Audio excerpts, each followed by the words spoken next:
It's 8 o'clock. This is the UK Tonight. Coming up, protests and arrests in southeast London as demonstrators block a coach believed to be taking migrants to the Bibby Stockholm.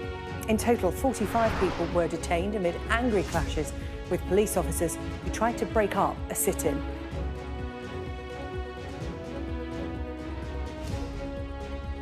Also tonight, a health crisis that is hiding in plain sight. We're going to be talking about birth trauma. Childbirth is a leading cause of PTSD in women, second only to rape and sexual abuse. So why don't we treat it with the same urgency? Plus, pressure on the owners of Manchester's new Co-op Live Arena. Take that, the latest band to cancel their shows at that venue after its launch gig was called off for a third time, with fans already queuing outside. And the return of Torquay's grumpiest hotelier. We'll be speaking to John Cleese as Fawlty Towers reopens its doors in the West End. All that's come and much more on the UK Tonight.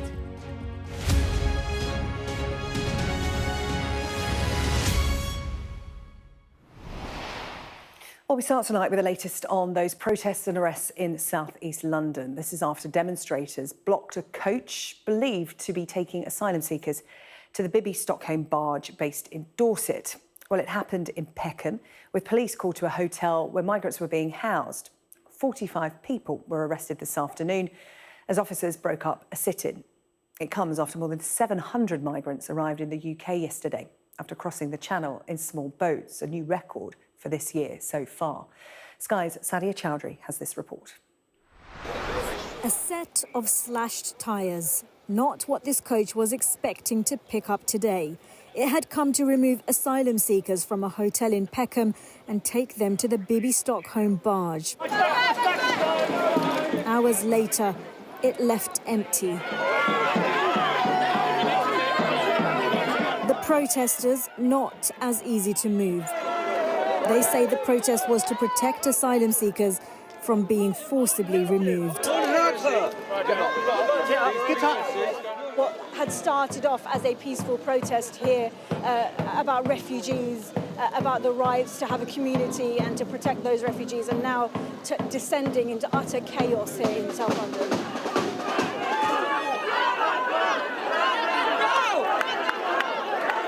The Home Office described this as intimidating and aggressive behaviour. Today was about kind of keeping our neighbours safe from some of the Home Office's really nasty rules and keeping people who don't have secure immigration status and people who are racialised outside of society. It's a temporary and small success. Obviously, it's, we have to keep fighting these things on a daily basis because the Home Office's violence is every day. Arrests were threatened and arrests were made. Let them go! Phil! Let them go! But defiant protesters told us they'd be back. Sadia Chowdhury, Sky News in Peckham.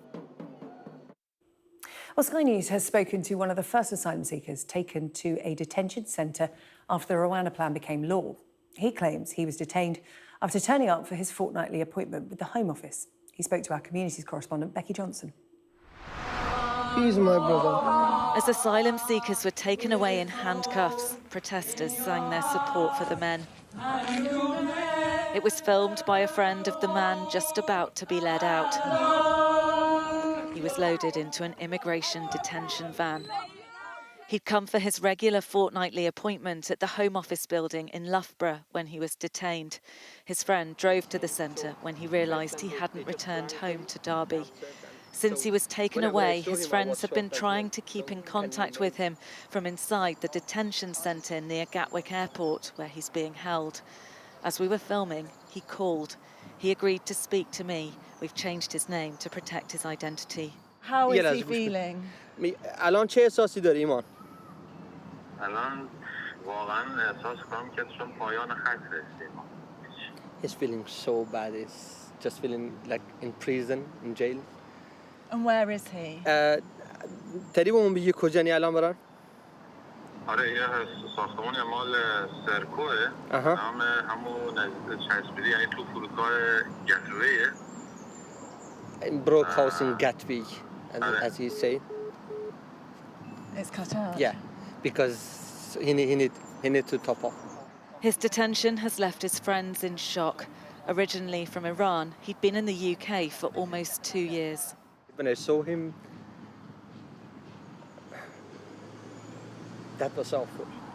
With handcuff, and I think nobody deserved that, to have this situation. Did he know he was at risk of being sent to Rwanda? No. He's a nice guy. He doesn't do any bad things, actually. And, you know, when I saw him like that, I was so upset. I started to cry. The Home Office announced earlier this week that it had begun detaining people due to be sent to Rwanda. Charities say they're hearing from more and more people who've been taken to removal centres. How many people have you been contacted by from detention? Probably around 10, I would say. 10 people that you already know yeah. have been detained? Yeah. They've just been told that they will be removed to Rwanda. No timescale? No timescale. It's making asylum seekers across the country uneasy. They're worried who will be next. Becky Johnson, Sky News, Derby. Grieving parents who lost their son during birth are calling for government action on understaffed and poorly managed maternity services. Finn Kennedy died in 2021 after he was starved of oxygen and suffered brain damage.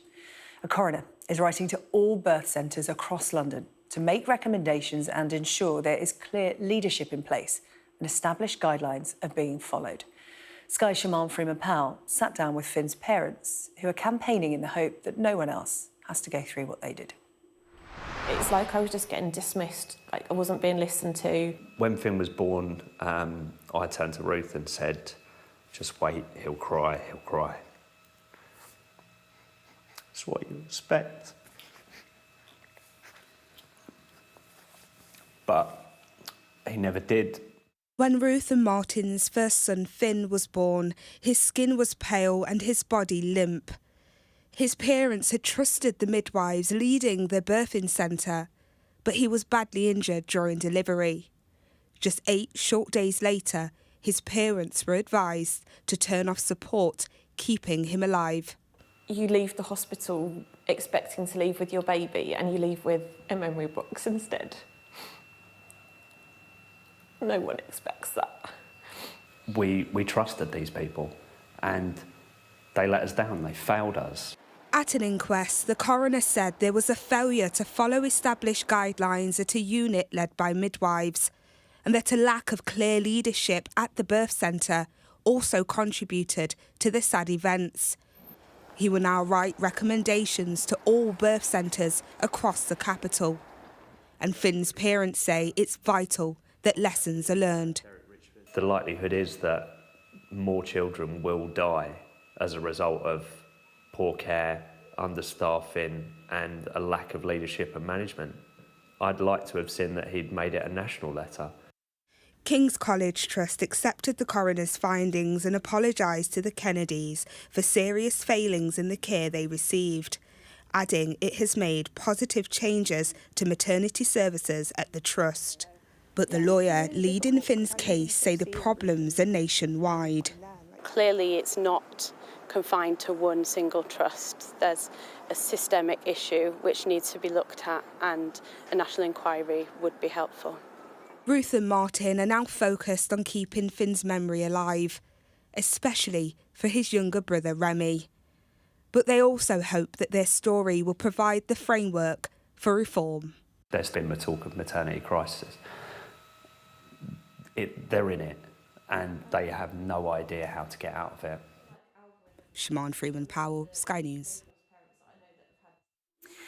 Well, every year, around 25,000 women who give birth, that's around 4%, are so distressed that they meet the diagnostic criteria for post-traumatic stress disorder. According to the Birth Trauma Association charity, that makes childbirth one of the biggest causes of PTSD in the UK. Well, to talk about this more, I'm now joined by the Associate Editor at The New Statesman, Hannah Barnes. Hannah wrote about her experience of childbirth in The New Statesman. And Hannah, I think it's important to start by talking about your experience, because we heard there One of the worst possible outcomes for Finn's family there. But trauma can touch so many women in so many different ways when it comes to birth. Tell me what your story was. Well, as you say, in many ways, I was fortunate in that I have got two beautiful children now. My heart goes out to Ruth and Martin. But the similarities are that, same with many women, I never felt listened to throughout the whole experience. So if we start when my husband and I arrived at hospital, my waters broke, labour began. There was nowhere for us to go. It was a Friday night in a London hospital. So we're put in a glorified cupboard, really. But I was in a huge amount of pain immediately. No pain relief. You're going to be fine. You're going to be fine. Told 3 centimetres dilated, not very much to those who haven't had children. You're fine. I continued to ask for pain relief. No, no. I then vomited everywhere. I lost control of my bowels, which is very common, but I hadn't been told any of this, and it's very embarrassing. You tend to romanticise pregnancy and childbirth. Yeah. and talk less about this kind of stuff, and it is very common. Yeah, it's not pretty. An hour later, I was 7 centimetres dilated, having had no pain relief, and that is in full labour. Now... And you were asking, you were clear that you wanted pain relief? Begging for pain relief. Yeah. None came. There was no space still at this point in the labour ward, so we stayed where we were. And then half an hour later, I was ready for the baby to come out, and panic ensued. And that made me very frightened. It was my first child. I'd always wanted children, and nothing was going the way I had hoped or had planned. We were encouraged, like many women, to have a birth plan, and frankly, none of it happened. The paper was ripped up. But you weren't being communicated to, were you? No. You weren't being told in basic everyday terms what was happening to you, what was happening to your body at such an urgent and scary time. No, and when I did say the things that I couldn't do, because my baby had been back to back, so I was in a position where they were turned round rather than facing the right way. She did actually move the right way before the labour, but I had been in significant pain throughout the pregnancy, and there were certain positions I couldn't get into, and I told them that. They're like, it doesn't matter, you're going to have to do it. Still no pain relief, a little bit of gas and air, but that was taken off me after about 20 minutes because apparently it was a distraction. And after 2 hours of pushing, there was still no baby. And I said, it's not happening. The doctor came in, said, no, you're going to be fine. Left with 2 midwives who were not very happy. And then finally, after another hour, I was asked if I would consent to, I believe, I don't really remember, but a kiwi being used, which I had no idea what that meant either. It's a type of ventouse, which is an instrumental delivery. And it was extremely painful and traumatic. And my baby was placed on my chest for a matter of seconds before being taken away, and I was asked to sign a consent form to go to theatre immediately because apparently I'd had a 4th-degree tear. Now, at the time, I had no idea what this was. I knew I was in just an extreme amount of pain and had been the entire evening. My husband, I'm the stroppy one in our relationship, he's very mild-mannered, said, look at the state of her, how can she sign a consent form? And they whisked me off to have surgery. I had no idea what was going on. I didn't know what a 4th-degree tear was. It's a serious tear. Yeah. You weren't talked through that. You found yourself in surgery, sewn up, and sent home. I wasn't sent home. You weren't sent home? Well, not then. No. But in terms of when you were at home, having a new baby with you, thinking through all of what you went through in hospital, what was that like? It was like a bomb had gone off in my life because I had these completely opposite, opposing emotions. On the one hand, I was totally in love with this new, beautiful baby. Got everything you'd wanted. Yeah, I was besotted, but I was absolutely shell-shocked. I didn't know what had happened. I couldn't really sit down. I didn't know how to best look after myself. I was struggling to feed. There's this line, I have my maternity notes now because I asked for them, and there's this line in there a few times that says, "Mum is anxious." And I wasn't anxious, I was traumatised and no one offered to help me. Your story isn't in isolation. Hundreds of thousands of women have experienced similar trauma. The scale of this is huge. Why isn't it talked about more?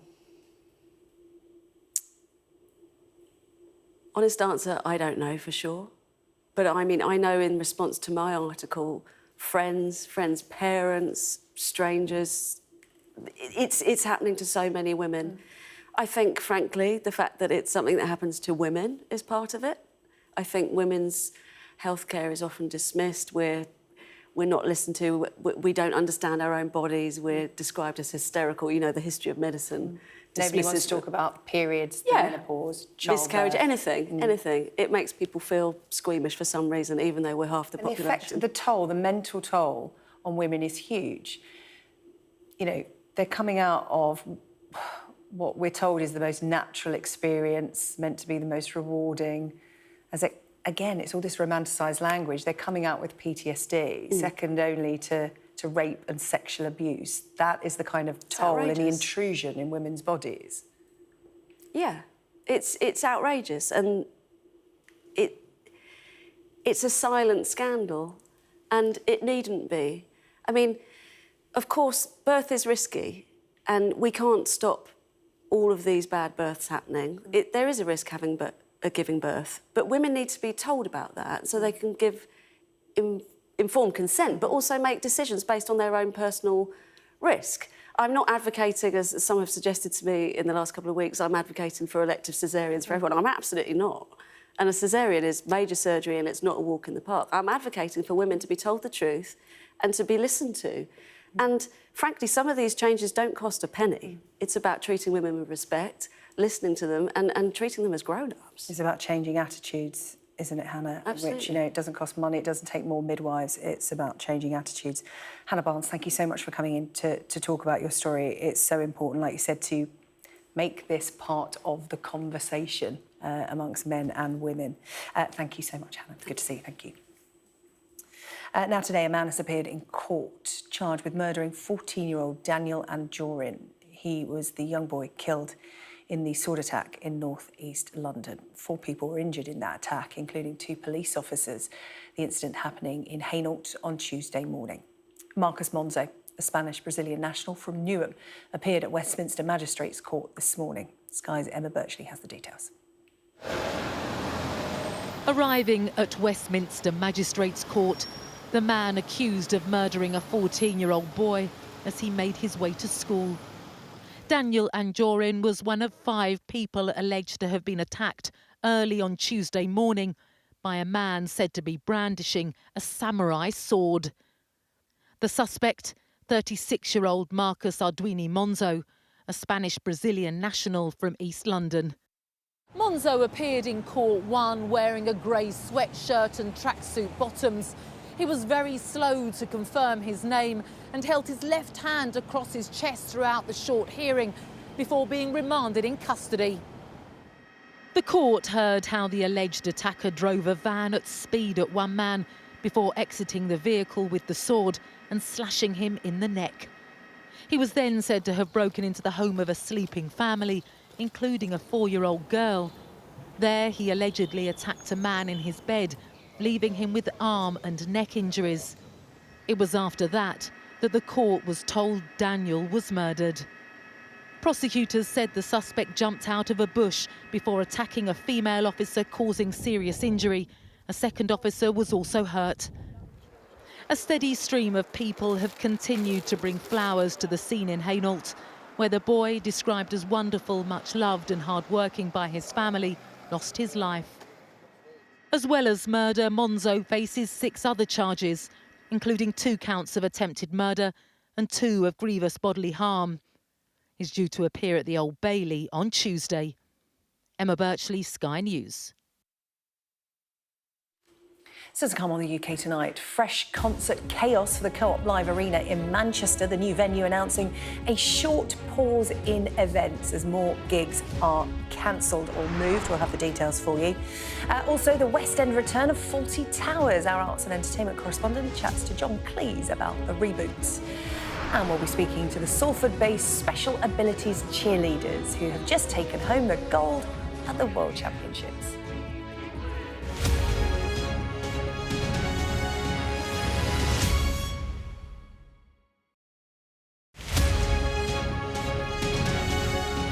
When I went fishing, obviously we was all talking, and then obviously my fishing rod went off. I didn't think nothing of it at first because it was raining, and then obviously it went again, and then obviously that's when I jumped up and realised I think I've got a fish. So I've jumped out of bivvy, grabbed my rod as you do as a fisherman. Next thing I know, my reel is just screaming. It's just taking out so much line. My friend was like, "Dale, this is seriously something big you've got on the end of this rod. You need to make sure you get this in." So they're all panicking, like, rah, rah, rah, and I'm like, calm down, let me do this myself, otherwise I want to lose the fish. And it took me 50 minutes to get it in. And when it come in, my friends had to get 2 nets to capture the fish because obviously the size of it. And then when I got it in, we weighed it and it come out at that weight. It is massive. I'm just looking at the footage of it now. I'd have been quite scared if that had come out of the water. Is it officially the UK's biggest fish? Have you had it confirmed yet? No, people have said it's the biggest come out so far. That's on record. But obviously, I need to see it in writing to say, yes, this is the biggest so far. I'm the one in the grey trousers, and my friend who I met there that night, Danny, is the one in the red. I mean, that is a sense of scale. We've all got family members who have got those framed fishing photos, right, holding a big fish. That one of you lying next to the fish. Tell me you're going to get that framed. I'm going to get it framed. I tried to hold the fish, but obviously where it's so heavy, I couldn't even physically push it up on its side. It was that heavy. Let me just lay next to it and have a photo. You have to throw them back, don't you? And we're just seeing some footage of the fish going back in the water. Could you throw it back at 143 pounds? How did you get it back in? We had to bring it near the water in the sling and lower it in, and obviously open the sling and let it swim out.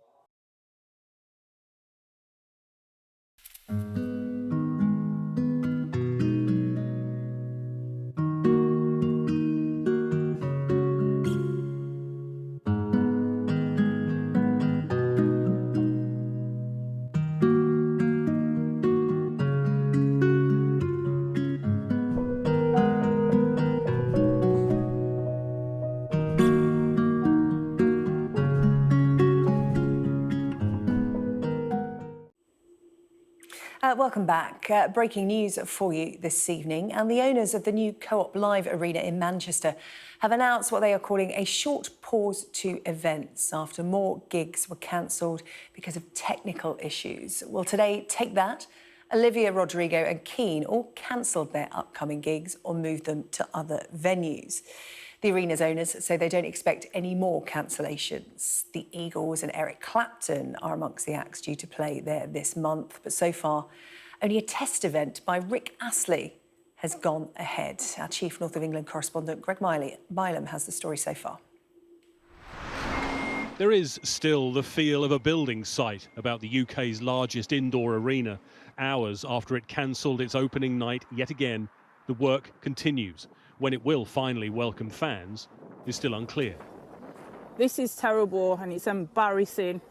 Thousands, including Cynthia Angel, were turned away at the last minute. This is ridiculous, absolutely ridiculous. You've got people who've travelled from outside of town and they're stuck. It isn't what was envisaged in this slick announcement of a venue seating 23,000 and costing £360 million. And the cancellation of this week's shows by Olivia Rodrigo, devastating for Carolyn. She was taking her daughter Lily. They don't realise the human impact, particularly on young people. You know, this was a birthday present for Lily, where she was taking a friend. It's really expensive for me. I'm a single parent. And, they don't realise the human impact of leaving it so late when people have been looking forward to something like that. And Carolyn is due to see Take That there next week. I'd have had a lot more respect for them if they'd done the test event with Rick Astley and said, this venue is not going to be ready. We're going to let everyone know that the next 2 months' worth of events that are scheduled are now postponed or cancelled. And then at least everyone would know where they stood. It's been a series of technical problems that have delayed Co-op Live's opening. On April the 20th, thousands had invitations to a test show featuring Rick Astley revoked less than 2 hours before the event. The official opening event, starring the comedian Peter Kay, was then postponed twice. A gig featuring the Black Keys, due to take place last Saturday, was then postponed. And now last night's show and the 2 Olivia Rodrigo concerts have also been hit. The schedule for May and June is packed, and the venue says it understands the need to reassure fans, but it hasn't ruled out further postponements. It said it won't run any event until it is absolutely safe to do so. But this is a venue with big-name backers. Hi everyone, I'm Harry. I'm incredibly proud to be a part of Co-op Live. For now, this isn't music to anyone's ears, and there is no sign of when that uncertainty will end. Greg Milam, Sky News, Manchester. So this is what the arena's owners, the Oakview Group, have said tonight. Their chairman and chief executive, Tim Lewicki, said this: as many of you will know, it's not been the smooth start we had planned for. And I know that has caused a huge amount of disruption and frustration to thousands of people. On behalf of all of us at Oakview Group, I'd like to express my sincere apologies to all those that have been affected. We understand that there is work to be done to rebuild your trust in us. On behalf of all of us at Oakview Group, I'd like to express my sincere apologies to all those that have been affected. The start is now, and at the request of the naming rights partner, the Co-op Group, we will be addressing impact on affected ticket holders, details of which will be shared soon. OK, let's speak now to Stuart Galbraith. He is Vice Chair of the Concert Promoters Association and the founder of Kilimanjaro Live, the promoter of Ed Sheeran, amongst many others. Stuart, hasn't gone smoothly, says Tim Lewicki. It's a bit of an understatement, isn't it? I think it's. I feel for Tim, and I feel for everybody else at Oakview Group, but it's not necessarily unusual to see delays like this, and I think they genuinely are regretful on the inconveniences being caused. But if you actually look at other venues that run in the UK, Glasgow was late opening, Leeds Arena was late opening, Tottenham was late opening, Wembley Stadium was delayed by a year, the O2 was late opening. So I don't think there's anything unusual here, unfortunately. Were gigs cancelled in those instances as well? I can't remember. Yes, I think Bon Jovi, for instance, at Wembley Stadium was postponed by a year. I was due to open Glasgow Arena, the Hydro with Andrea Bocelli. We postponed by 3 months. And a similar period of time when we were due to open Leeds Arena with Andrea Bocelli as well. How inconvenient was that for you as a promoter, and how do artists feel when this happens? Oh, everybody is gutted, whether it be the promoter, the building. You have to remember that there are thousands of people that are involved in these projects, and their complexity is huge. And so I have huge sympathy for the building. I have huge sympathy for the team that are working there. But I do think that once their period of uncertainty is past, which will last a few weeks, that you'll have a venue there that will be fantastic, and it will sit there for 40 plus years, and this will soon be a distant memory. Well, Stuart, just in this particular period where gigs are being cancelled into next week, does it cost you money as a promoter? Does it cost the artist money, or do you have insurance for things like this? I don't have any shows that are being postponed, but yes, there'll be contractual clauses that cover off insurance and liabilities. And so while I'm sure that there'll be some tough negotiations, it'll all be taken care of. Yes, so the artists and the promoters, the venue will be looked after. And I know you say that the owners of the Co-op Live Arena are regretful, but I'm just thinking about those fans we spoke to on Sky News. And I know that tickets can be refunded. I know that they can be swapped for another date. But we spoke to people who had the Olivia Rodrigo gig cancelled while they were queuing outside just minutes before they were meant to go in. They've spent hundreds of pounds on train tickets, accommodation. They've had people come over from Ireland. And, you know, they don't have insurance for things like that. And from what you've said, you know, with other venues opening late, you know, Co-op Arena could have seen it coming. In fact, they've known they've had technical problems for weeks, if not months now. So that's quite hard for fans to hear that, you know, the concert venue, the promoters and the artists will be OK, but they'll be out of pocket. No, well, first of all, to correct you, I don't think Olivia Rodrigo had people queuing outside. That show wasn't due to happen until... Sorry, I beg your pardon. It was Buggy with the hoodie. I beg your pardon. And look, I don't know the exact details of what has happened in Manchester, but I'm sure that there have been very good reasons on why the postponements have had to take place. And ultimately, safety and customer safety is absolutely paramount, and no more so than in any city more than Manchester, for very, very obvious reasons. I know, but I am just pushing on the fans' point of view because, you know, we spoke to a woman who spent a lot of money on a birthday present for her daughter. We're talking about people that have bought concert tickets on credit cards, you know, saved up for months. This is a big occasion for people. You know, some people go to gigs all the time, but for most, it is a rarity and it is a big occasion. So for this to happen, and for the owners of this stadium to know that there are problems and this is likely to happen, it's not, you know, it's not a great look, is it? I don't think the expression "is likely to happen" is necessarily based upon knowledge nor truth. I don't think anybody involved in any... You must be serious because they've postponed it well into next week. Yes, no, absolutely. And I think that's a responsible thing to do because it actually gives those shows that are now moving to AO or moving elsewhere or moving to another time to actually have the time to make those reschedulings. And I think what they're looking to do is draw a line in the sand and say, right, give ourselves some time now to get these issues sorted out, and then we'll come back later in the month. Yes, a big artist coming to town. The Eagles on their farewell tour, Eric Clapton, Janet Jackson. Have you got some artists heading there in the coming weeks and months? I have War of the Worlds on sale. I have Simply Red on sale. We have Bullet for My Valentine on sale. And I have Craig David going on sale at the venue tomorrow morning. So quite a few, and you're confident that's all going to go off without hitch. I mean, Craig David, I mean, I've looked at those tickets myself, actually. He's not there until next year, so you hope it's going to be ready by then. Yes, February. So, we've already seen a good reaction on the pre-sale on Craig David, and the sales in Manchester are as strong as they are across the tour. So I think the customers do recognise that it will all come good, but that doesn't get away from obviously the inconvenience that's been caused the last few days. OK, Stuart Galbraith, really good to get your perspective this evening on the UK Tonight. Thank you very much. The Co-op Live Arena hoping to be up and running by perhaps the end of next week. Keen and Take That cancelled, but other gigs still scheduled as advertised. Still to come on the programme, the latest from Scotland as John Swinney looks set to become First Minister after his only potential rival drops out. And Basil is back. Fawlty Towers gets a reboot 50 years on. Our arts and entertainment correspondent sits down with John Cleese.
Hello, welcome back to the UK Tonight. To Scotland now, and it looks as though the race to succeed Humza Yousaf is over before it ever really began. John Swinney, seemingly the only candidate to replace him as leader of the SNP and First Minister. That's after Kate Forbes announced today that she would not stand following frank and constructive talks. It's prompted anger among the opposition parties, with the Scottish Conservatives accusing the SNP of a shady backroom deal and a stitch-up. Our Scotland correspondent Colin Gillis has this report. He is the former leader who couldn't say no. I care too much about the future of Scotland and the Scottish National Party to walk on by. John Swinney, an SNP stalwart, is now set to become the party's third leader in little over a year. I am no caretaker. I am no interim leader. I'm offering to lead my party through the Westminster elections and to lead us beyond the 2026 elections, two contests which I intend to win for the SNP and for Scotland. A coronation on the cards after his main rival, Kate Forbes, ended speculation she would rerun for the top job. Conor Gillis. John Swinney, what do you say to people who suggest you're the continuity candidate 2.0? There's going to have to be change. We just cannot go on as we are today, because that's the reason I'm standing, because if we go on the way we're going to go on today, I think we'll face tough times. And with that, an endorsement from Kate Forbes. Well, I listened to John Swinney very carefully this morning, and I affirm the things that he wants to do as First Minister and as leader of the party. Return the SNP to the mainstream, restore competent, candid government. That's what I offered in the last leadership election. I know it's what the people of Scotland wants, and if John Swinney can deliver that, I'm right behind him. I want Kate Forbes to make a significant contribution to any government that I lead, because I think she's got a big input to make into the national life of Scotland. This is not Swinney's first rodeo, an SNP leader 2 decades ago, a cabinet minister for years, seen by some as a steady hand amid crisis. Is the reality, though, that you've enjoyed the chaos that the SNP's been engulfed in over the past year, and John Swinney's actually more of a threat to you, the Labour Party? Look, I don't accept that, because I think the structural chaos, division and dysfunction that's now at the heart of the SNP, it can't be put back in the bottle. As one heads out, another heads in. What do you make of John Swinney entering the race? Oh, look, I'm delighted to see John. He's a wonderful individual. Thanks so much. He could become Scotland's 7th First Minister next week as the SNP breathes a sigh of relief with a contest looking unlikely. Conor Gillis, Sky News, Edinburgh. Cold War veterans and military sources have told Sky News that the UK is increasingly vulnerable to missile and drone attacks after decades of cost-saving measures. It's understood that defence officials are looking at options to increase protection around critical infrastructure, such as government buildings and power stations.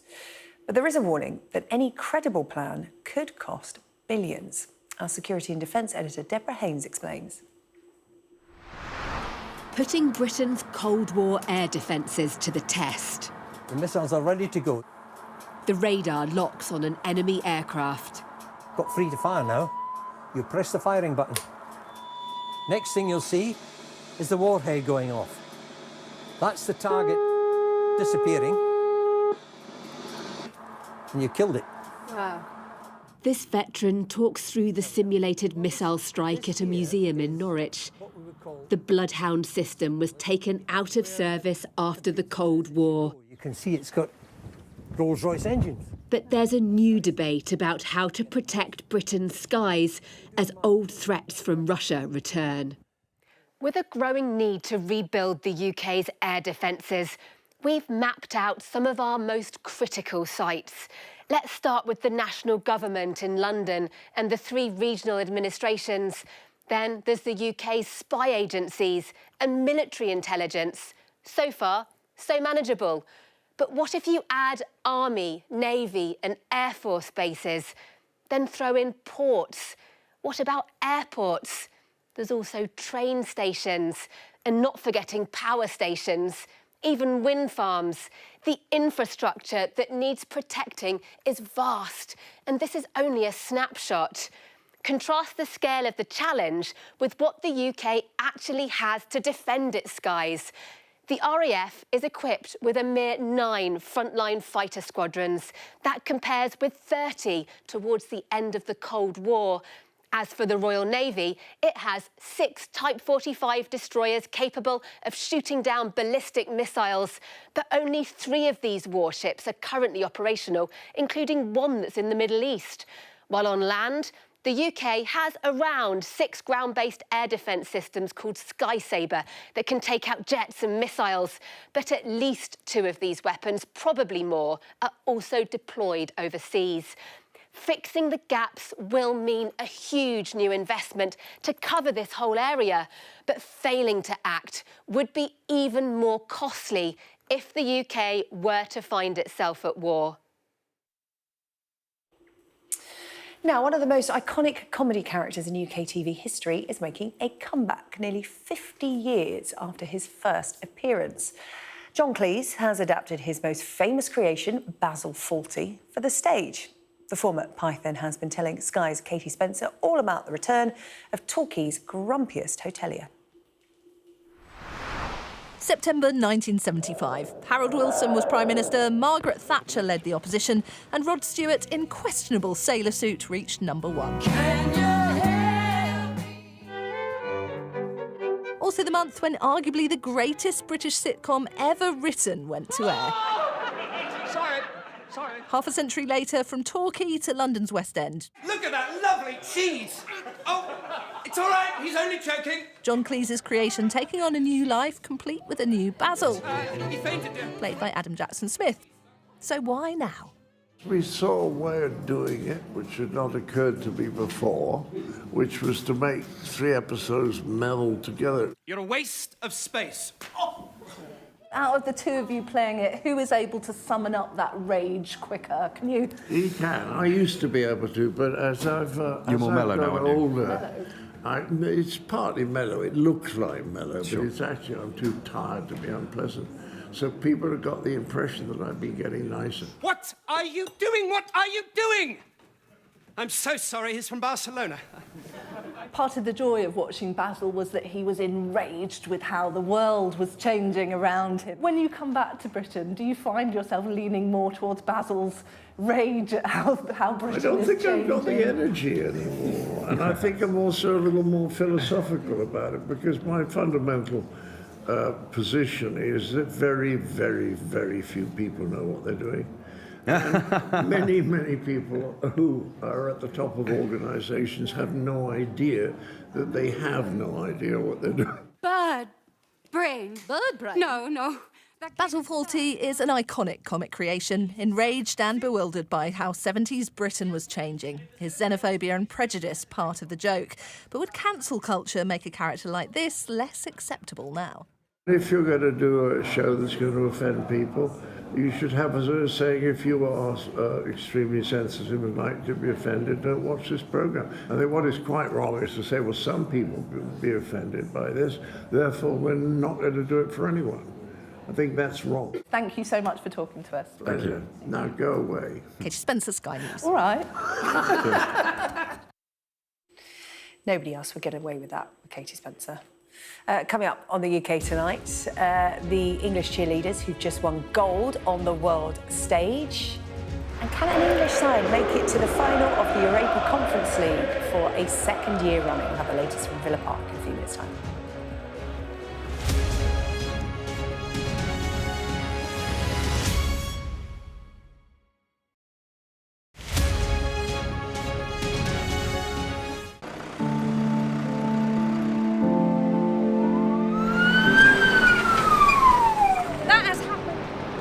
And now it's coming from both sides, and it's moving this way.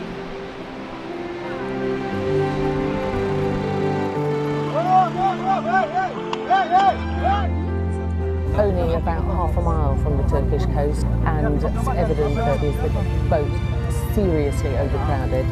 This is one of the most severe viruses in the world. I'm Alex Crawford, and I'm Sky's special correspondent based in Istanbul. The biggest party Tripoli has ever seen. That's it. it got us then. There's a lot of action going on, a lot of hits coming in still. We aim to be the best and the most trusted place in news. Clearly not had very much to eat at all, a lot of them extremely thin and very frail. Look at her arms, I can put my entire hand round. This is the cocktail of drugs which the doctors at this hospital have been giving their coronavirus patients. Made for people who want clarity in an uncertain world. Mother Nature can be vicious, absolutely savage. The world's largest falls now down to a trickle in places. I can't imagine how much plastic is lying at the bottom of this huge lake. Whoa! Close and personal with a rhino. This is what makes the job so fantastic.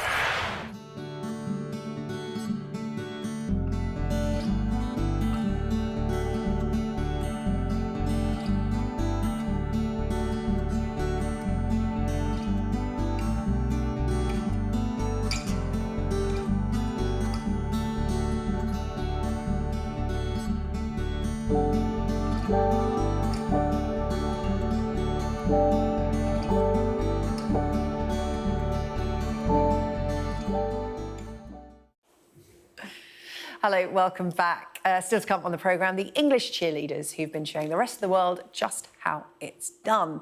But first, David Garrido is here to show us how it's done with the sport. Well, actually, it's not about you. Yeah, it's not about you, it's about Aston Villa tonight, isn't it? Because last year, we saw West Ham lift the Europa Conference League trophy. This season, Aston Villa looking to do the same. In fact, they're looking to do it in some part tonight, because they're in the semi-finals tonight, aren't they, against Olympiacos. And this competition, let's face it, is providing a good competition for English teams, isn't it? Do you know what? It's funny, because I remember when they expanded European football again to include a third-tier competition, everyone's like rolling their eyes about the Europa Conference League. It's like, hang on, we've got the Champions League, Europa League, Europa Conference League. Yeah. And I think originally it was like a bit of a Mickey Mouse competition, but the thing is, it's still a trophy, and when you get towards the end of the competition, quarterfinals, semi-finals onwards, there are teams who drop down from the Europa League who end up there, and actually the teams that have won it in the last 2 years, Roma, and, as you say, West Ham United, these are not small teams, and it is still a European trophy, and it was just such an incredible adventure for West Ham last time around, and yes, Aston Villa. Well, let's say it's not quite going to plan for Villa right now. It could still be an amazing season. Then have a look at this. That's not what we were hoping for. Yeah, no, exactly. And then remember, the other thing to just remind ourselves of is that the Aston Villa boss is Unai Emery. And Unai Emery is very successful in European competition. He's won the Europa League so many times with Sevilla, and he's done it with Villarreal as well. And he is the magic man in Europe. But they'll have some work to do after this if it stays this way. 2-0 Olympiacos lead, and remember, they are at Villa Park tonight as well. And it could be, I mean, the game's not over yet and there's still a second leg, but this could be the culmination to an incredible season for Aston Villa with Champions League qualification, a big possibility for them as well. I mean, this would be significant for Villa in terms of the money that they could earn if they do make, the Champions League. It's the top 4. There was a chance it could be the top 5. But it's the top 4. Wait a second, David Garrido. I feel like I'm on Sky Sports News. We have a goal flash. Oh. Who's it gone for? Hang on. I feel like we should drum roll for the graphic to come up. Oh, well, what about that? Now, actually, this is significant. Not just scoring before half-time is a great time to score, but Ollie Watkins has been a brilliant player for them this season. Not just in terms of goals like here, but in assists as well. So 2-1, that makes that half-time team talk from Unai Emery very different. And go back to the thing about the Premier League. Obviously, the money they could earn, finishing top 4 and finishing above teams like Spurs, Chelsea, Manchester United is a significant achievement. But in terms of football this evening, Aston Villa have maybe their eyes on what's happening at Stamford Bridge. This Sky News Sports Bulletin is brought to you by Vitality. Getting more people more active. Live life with Vitality.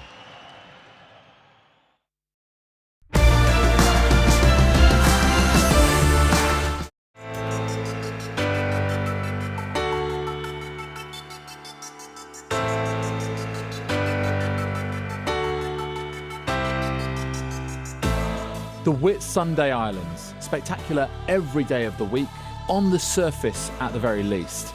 The brightest of white sand beaches, the clearest of azure blue seas. The most perfect of places for an F1 driver to relax after a hectic start to the season. Oscar, great to see you, and what a place. Here we are at the Whitsundays. Impressions? Yeah, it's very, very nice. I've been here once before when I was a little kid, but it definitely doesn't get old, so it's nice to be back. Yeah, F1 is a pretty intense world, I guess. When you do get away from it all, do you try and connect with nature? We go to a lot of cities and a lot of amazing places in Formula One, but yeah, getting outside of the city sometimes and getting into nature is always nice. I think, especially in my home country, in Australia, it's nice to see small parts of it, definitely.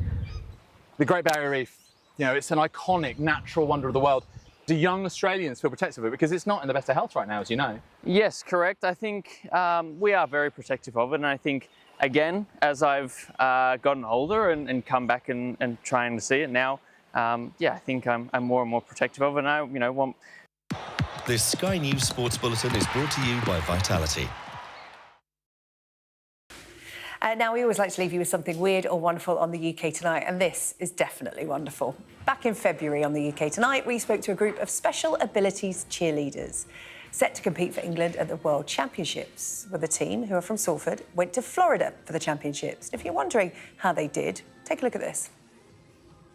Gold medalists and world champions, Team England. Well, they took the gold medal in the Special Abilities Unified POM category, an experience of a lifetime for these athletes. And one of them joins us now, Jasmine Corbishley, alongside her coach, Gina Stafford. Ladies, congratulations, world champions.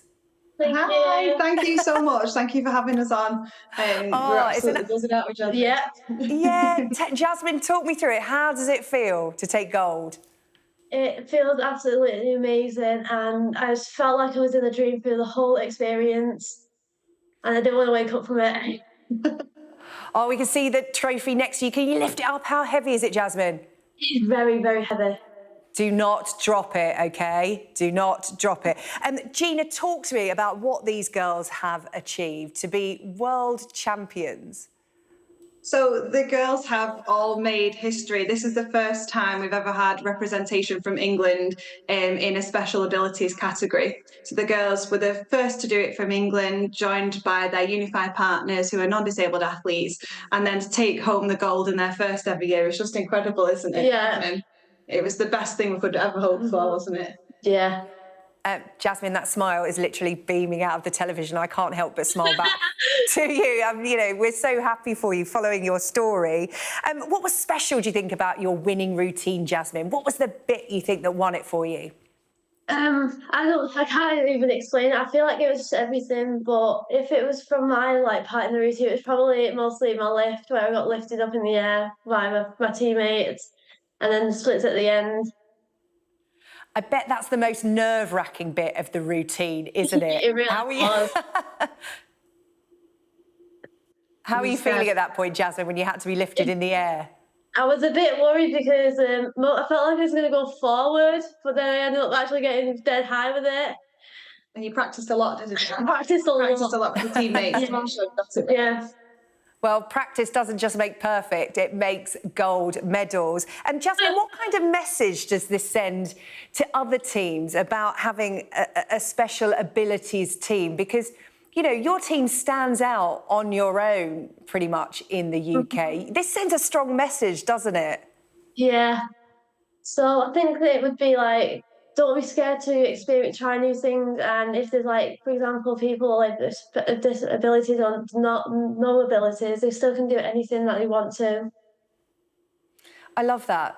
That's the message, isn't it, Gina, to take away from this? Because I know that your team has a strong bond with the neurotypical team that you partner with, and that bond is so important because you don't want to be segregated socially or in any other aspect. Obviously, it's different abilities, but you know, away from competing, you mix, and that is so important, isn't it, for team morale and friendship? Yeah, I think in this instance, what I wanted to achieve throughout the whole process is that our disabled athletes would get the same age-appropriate experiences as non-disabled athletes.